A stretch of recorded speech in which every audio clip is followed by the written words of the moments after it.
Diaz is someone who I think will have a big say this summer, and I think most countries would like to have him as well. Yeah, when you look through their squad, I'd arguably say that they've got a better group this year than when they last won the tournament.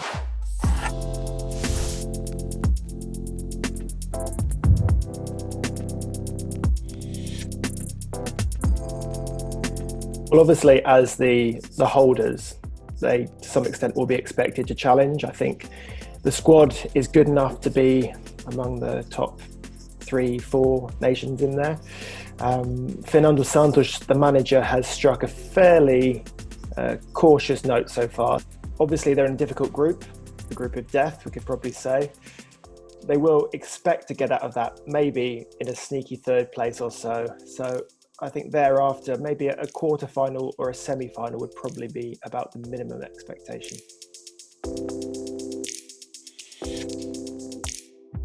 Well, no doubt about it, Eder's winning goal against France in the 2016 final.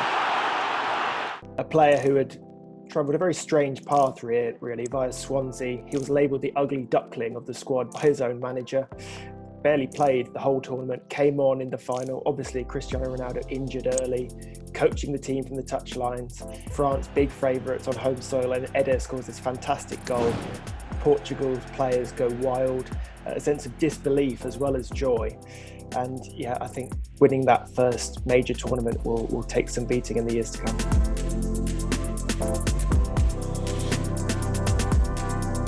Well, neutral fans in the Premier League obviously have a great deal of interest. Half the Man City team plays for Portugal. You've got Bruno Fernandes, Diogo Jota, of course, could well break into the side. But I would say just the array of attacking talent they have. Ronaldo, obviously a very central figure, and there's João Felix, who's had a very difficult time at Atletico Madrid, will be looking to prove a point here.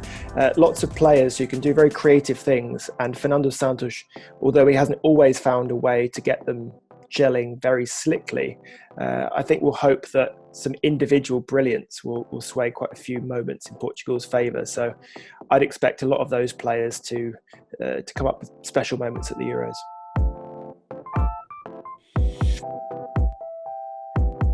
Well, obviously it's hard to look past Cristiano Ronaldo, just in terms of both his goal scoring, his leadership, and just the star power that he exudes. I don't think anyone, even in the Portugal setup, would argue that he is the same player he was 2-3 years ago. His goal scoring has slowed down a touch for Portugal over the last 12 months. But obviously, he is just talismanic to everything they do. He's the focal point of the attack. He's got an individual goal as well as a collective goal. You know, he does want to overtake Ali Daei's international goal scoring record. He's 6 behind as I speak to you now. There are minor question marks about whether Portugal might be better to play without Ronaldo at some point, to use some of their quicker forwards, and maybe a suggestion that he slows down the play here and there. But he will be playing every minute that he's fit. I'm pretty sure of that. And if he's firing, if he kind of brings back that old Ronaldo that we haven't seen too much at Juventus this season, I think that will be a massive factor in how far Portugal go. I would say probably in central midfield, there are a couple of question marks there. They've got a lot of players in that area. Danilo Pereira, Rubem Dias, João Moutinho, William Carvalho, a player at Sporting called Palhinha, who's done very well. But I don't think Fernando Santos really at the moment has a combination that works especially well in unison. There are enough attacking players that those central midfielders can afford to offer protection rather than any great creativity. But once you look at the central midfielders that a lot of the other big countries have, I think they're probably better than Portugal's at this moment in time. So I would consider that a slight area of weakness.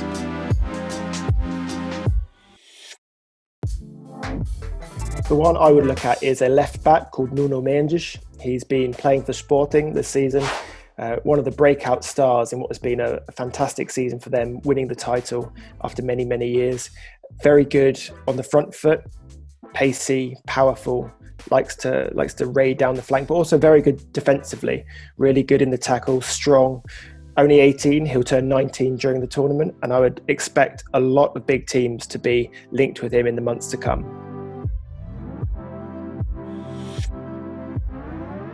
yeah, when you look through their squad, I'd arguably say that they've got a better group this year than when they last won the tournament. And I mean, yeah, they've got the experience running through the team: Jose Font, Jean Moutinho, obviously Cristiano Ronaldo, but plenty of players who are entering their peak years as well. I mean, you think of Bruno Fernandes, Bernardo Silva, Diogo Jota up top, and they've got a lot of youth, of course, coming through with Ruben Diaz at the back and João Felix. I mean, he'll be getting a lot of attention, a lot of eyes will be on him this tournament. And yeah, they just got that good blend, and I think it's a really exciting time for Portugal going into this tournament.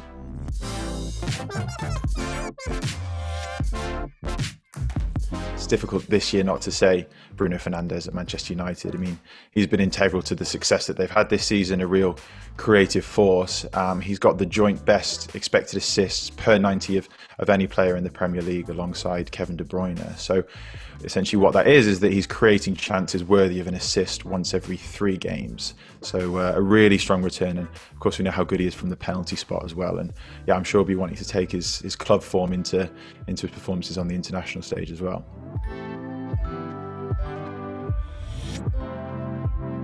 For me, I think it's got to be Andre Silva at Eintracht Frankfurt. He's having a really good season, 27 league goals, which is the 4th highest amongst the top 5 European leagues. He's only behind Lionel Messi, Cristiano Ronaldo and Robert Lewandowski, which I think tells a story in itself. And I don't think it's just this season as well. I think his underlying numbers have been good for a number of years now. I mean, you look at his expected goals across his career, he's getting chances worthy of a goal every other game, which is a really good return. And I mean, yeah, whether or not Frankfurt will be looking to let him go is another story. But yeah, I'd be surprised if the top clubs weren't circling around him. And he's still only 25 as well, so he's just about to enter his peak years. So yeah, I think you'd be daft not to look at Andre Silva.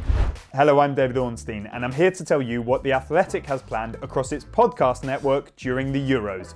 You can catch me alongside Mark Chapman and a range of other Athletic writers on The England Show throughout the tournament, bringing you the very latest news and insight from the England camp every single day.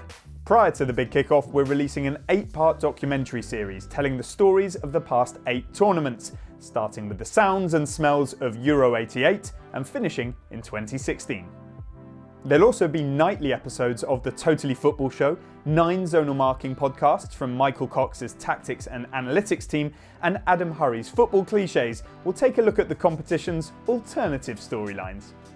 So, with what felt like a never-ending domestic season finally behind us, we've got all of your Euro 2020 needs covered. Check out every show for free wherever you get your podcasts.